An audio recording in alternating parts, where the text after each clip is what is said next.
दहशतगर्दों की मंडी चलाने वाले अफगान तालिबान दहशतगर्दों की मुकम्मल तौर पर माली मुआवनत भी करने लगे। वर्ल्ड बैंक की रिपोर्ट ने सारा कच्चा छट्टा खोल के रख दिया। इस बारे में आमिर रज़ा से बात करते हैं। आमिर भाई, दावे तो बड़े करते हैं अफगान तालिबान के, हम दहशतगर्दों की कोई मुआवनत नहीं करते, यहाँ पर दहशतगर्द नहीं है, लेकिन तमाम दहशतगर्द वहीं पे पलते हैं और वो बाकायदा उनकी माली मुआवनत भी करते हैं।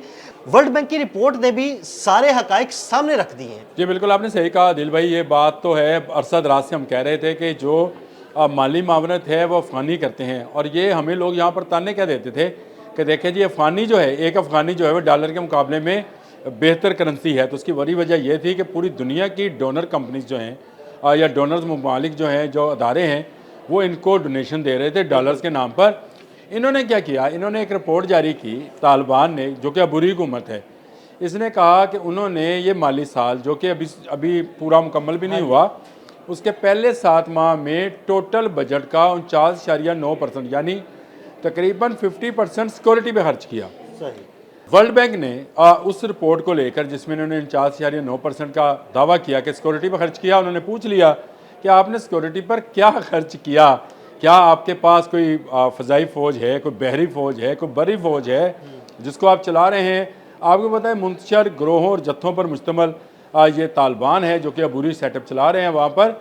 और ये सेटअप जो है ये कहता है मैंने 50% बजट जो बाहर से डोनर कंपनीज या ममालिक ने दिया था वो मैंने सिक्योरिटी पर खर्च कर दिया।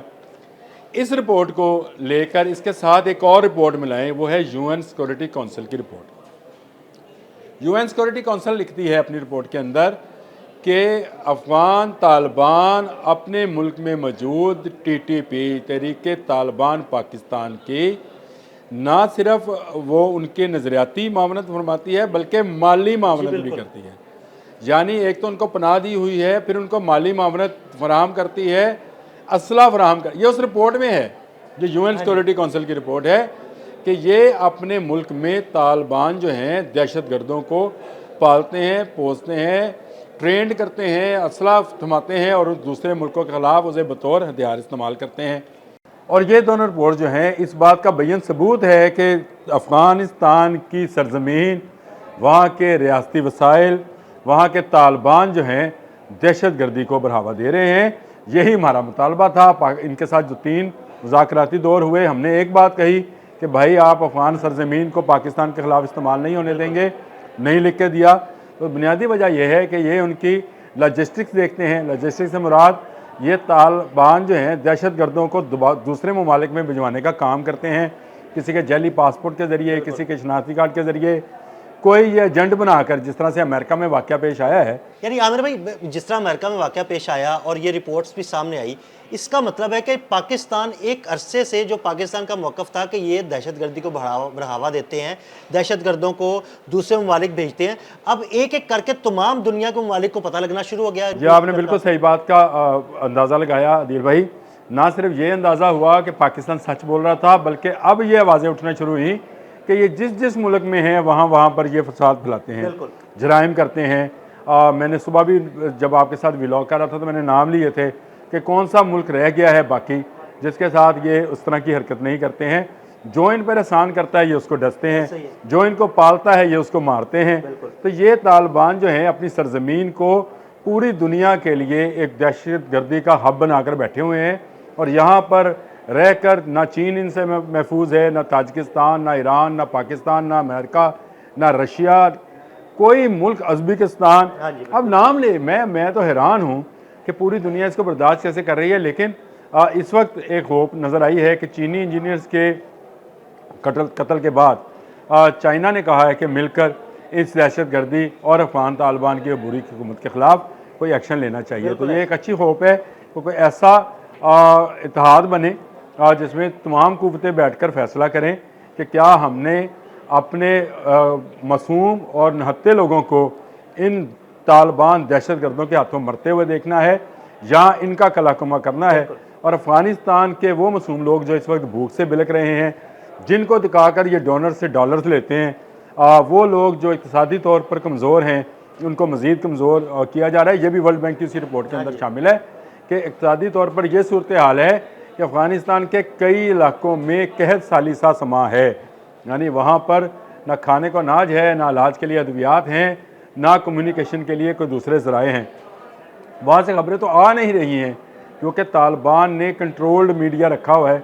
उनके अपना एक चैनल है जिसको वो चलाते हैं और उसके अलावा वो कहीं पर भी इंटरनेट की सहूलत भी चलने नहीं देते हैं।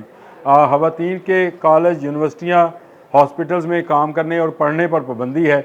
मुझे बताएं, जिस मुल्क में ऐसी पाबंदियाँ होंगी, जिसमें ऐसा जबर का निज़ाम नाफिज होगा, तो वो दुनिया में जबर ही बांटेगा। अमन होगा तो अमन की बात करेंगे। और आमिर भाई, पिछले 2 दिन में इन्होंने 2 सुपर पावर को निशाना बनाया, अमेरिका में और चाइना के लोगों को। अब आप देख लें कि 2 दिन में 2 सुपर पावर्स जो हैं इनके हाथों तंग है, तो इसलिए चीन ने बिल्कुल सही आवाज़ उठाई है। इससे पहले दूसरे ममालिक भी ये बात करते रहे, लेकिन सब पाकिस्तान के हम आवाज़ हैं। यानी अब दहशतगर्दी के खिलाफ या इन तालिबान की दहशतगर्दी के खिलाफ सुपर पावर्स को भी इकट्ठे होना पड़ेगा। हमने अदील भाई 40-42 साल इस दहशतगर्दी को भुगता है। बिल्कुल ऐसे ही। हमारे हज़ारों जवान जो हैं वो शहीद हुए, हमारे हज़ारों लाखों लोग इनके बेईमाना हमलों में, दहशतगर्दी के हमलों में अपनी जान से जा चुके हैं, जाँ बहक हो चुके हैं।